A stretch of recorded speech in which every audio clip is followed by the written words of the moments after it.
So I'm trying to reverse my review series. I deleted videos that either felt like nothing or I had a problem with what I said. And sometimes there were videos I kept where there was something wrong I said, but it was just this one little small moment. But there are times where it's not even based on a moral level, but it was more of a, wait, why did I even bring that up? Like in my best of 2016 video.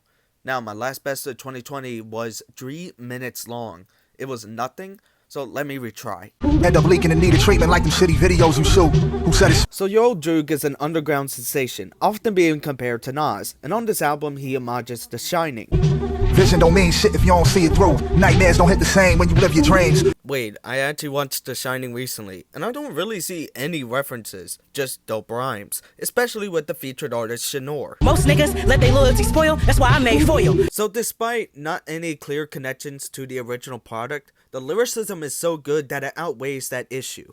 Almost go to heaven, and so I got to burn the church. Pour the gasoline and let the screams enrich the earth. Hold up, I know what you're gonna say, but let me give context. In prison, a chomo is a child molester, and the church loves defending their pedophilic priest. How can you forgive a person who touches kids? And the church covers up another bombshell. This song perfectly squeezes out all the frustration and anger we have over the church and politicians who defend pedophilic priests, using religion to defend them, using their money, power, and influence to keep them out of jail.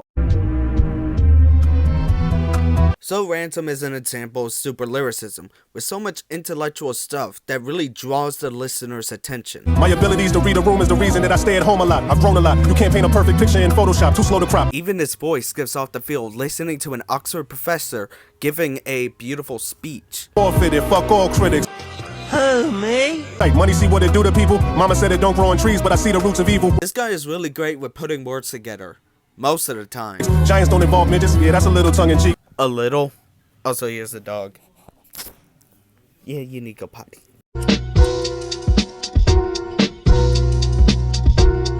So for a while, fans were waiting for the Conway the Machine album that was under Shady Records. And when we got it, it was worth the wait, because it was one of the best rap albums of that year. Shots running down even if he had a broken foot. Hey yo, I went and got me a brick, a half a brick of some fat, and I left the kitchen a mess. I twist my wrist and I stretch. I know what you're gonna say, oh, he's doing that gangster shit, but he gives off such great detail and some good wordplay to help really show his life. Then we get Seven Love, or I don't know. And I've been fighting with life so long my fucking hands hurt. And I decided to right my wrongs and wrote a jam first. All I know is that she played her part really well, and so did Jay Ski. That motherfucker killed it. Breaking through for me was like the rose that wouldn't crack the pavement. I put in a label like it's black enslavement. See these writings abolished all my uncertainties and now them shackles fake. Come on. Like, whoa. I mean, this isn't even the first time that this album will be on the list.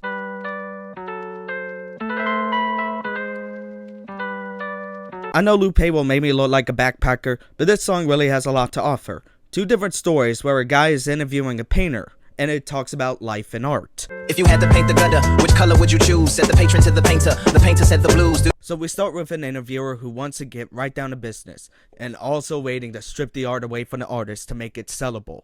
This is what happened to Lupe in real life. Look up what happened to the Lasers album.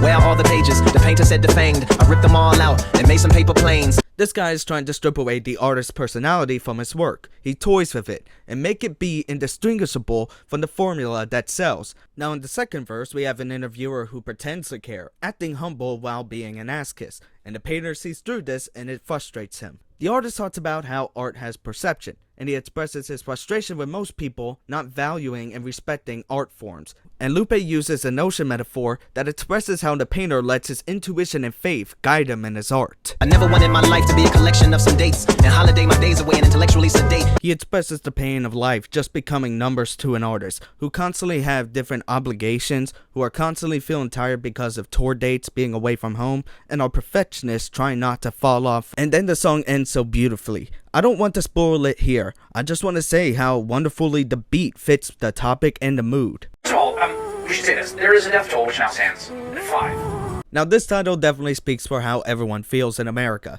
He starts out with his own experience. Oh, I saw two twins. They was identical. Tears in their eyes said, Mama, where identical. Growing up in pain. Then he describes how it feels like things are really just falling apart around us. We going down quick. We need a miracle. The plane finna crash. This moment is pivotal. And while he tries to get away, there is always some form of oppression to keep marginalized groups down. Right, seen the cops in my sight when I stopped at the light. Now they looking at my skin like it's a Glock and a knife. But King Crooked decides to fight back against the systematic bullshit. I I want a world where the women feel safe too. We fucking up any man that'll rape you. It's our pleasure, you ain't gotta say thank you.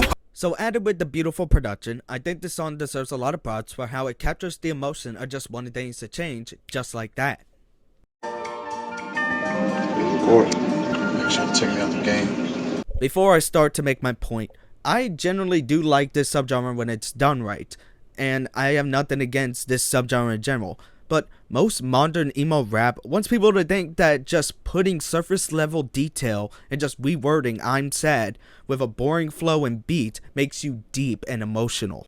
And while this song isn't emo rap, I do think that Stress by Conway the Machine is a good example that someone should look into when you're making a song about your emotions and the sad stuff you've been going through. Cause it's not on mine, got everybody's situations that I gotta make better, and that shit take cheddar. So we start off with people who only care about his money, while they do not care about what's going on to his life. When a nigga needs something, the only time you call and check, that's all facts. Do niggas ever think that I'm stressed too? And you may be like, oh, but he's rich, he can't be suffering. Motherfucker, he has things to stress about. That ain't not too long after my cousin hung himself. I never told nobody, but I lost a son myself. Imagine being in the hospital holding your dead baby, and he looked just like you. You trying to keep him going crazy. But going back to my point, see how he isn't just saying I'm sad because I lost my family? He paints a picture by showing specific detail and full emotion in his mind state and what he's going through. 10 months old, I was abused. Kicked in the stomach, I swallowed like a balloon. It's fucked up. Zipper on my stomach cause they split my liver. And that stuff makes people more hooked into the song. And then it ends with an inspirational speech. Do you know what it feels like to be alone? When the world counts you out? You was all alone, you was in a dark place. But one day the spark kicked in you. And you said, I'm gonna come back. And that's what you did, you came back. Conway the Machine has really kept a hardcore image throughout his career, so it really is brave and respectful of him to release such a revealing track. Look man, this song is just a whole vibe. This hook is hypnotizing. Everything's burning down when I close my eyes.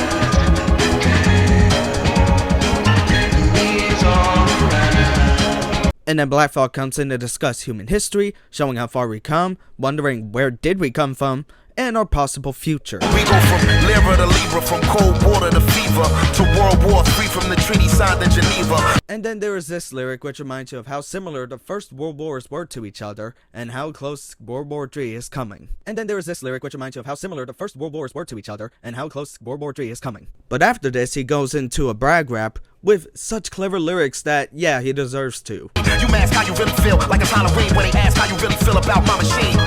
In the class that I'm only in, alien, horsepower like a Mongolian. And some lyrics are almost at an Aesop Rock level complex, where I think I know what he means. Freeing our brothers keeper from teeth of another creature. Breaking and enter into the theater, the search and seizure is the birth of genius. Somewhere between Earth and Venus, at her convenience. But I can't really be sure. Anyways, each play on words and multisyllabic flow over this beautiful beat really grabs your attention the whole way through. In this song, Kendrick starts with how much life is based on perception and how you grew up. Then he shows how he grew up. I come from a generation of pain, will murder his mind. I vandalize pain, covered up in camouflage, get used to hearing arsenal rain. And then the video starts showing Kendrick face swapping with many celebrities, and the lyrics show their controversy. Shopping, friends bipolar, grab your by your pockets, Joe. The streets got me fucked up, y'all can miss me. I wanna represent for us. In a land where hurt people hurt more people, fuck calling it culture. Now this is what I think is happening. He's going through, calling out, and trying to be introspective to toxic behaviors that are very common. And people are just defending it as culture. And Kendrick says, fuck all that, it's time to grow. I wasn't perfect, the skin I was in, I truly suffered. Temptation and patience, everything that the body nurtures. I felt the good, I felt the bad, and I felt the worry. But all in all, my productivity has stayed urgent. Face your fears, While it was the teaser for his album, Mr. Morale and the Big Steppers, this track is the best thing from it. But still a pretty good album. So when I first heard of Marlon Craft, it was with the album cover, Home Court Advantage. I'm like, oh, this guy's going around about how he likes basketball. That's cool, but, you know, I can't really take him that seriously, can I?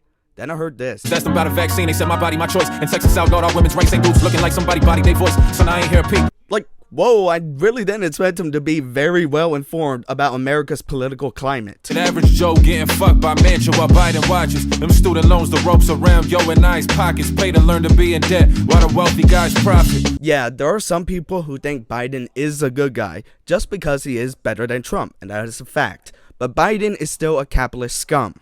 Then he goes into people who don't care to look into issues that other groups are facing just for their own interest. You had some values when you was young, a lot of empty nesters, a lot of let's be betters, but a lot of get these checks first. Like, guys, people are getting killed by authority figures, politicians are demonizing minorities and place laws against them, and the world is literally dying. Your "fuck everyone, I get mine" mentality is selfish and does nothing but keep those problems going on with barely any recourse. Time to care. I'm looking in the mirror like, when you gonna set you free? And then it has a beautiful ending where he looks into himself saying, there is more me to grow and I'm gonna work for it. And that is a mentality that I think everyone, including myself, should have. Well, thanks for watching. Like and subscribe if you enjoyed, and if you want to make a request, go to my Ko-fi for the prices you see here. But overall, have a good day. Unless you're a landlord, fuck yourself.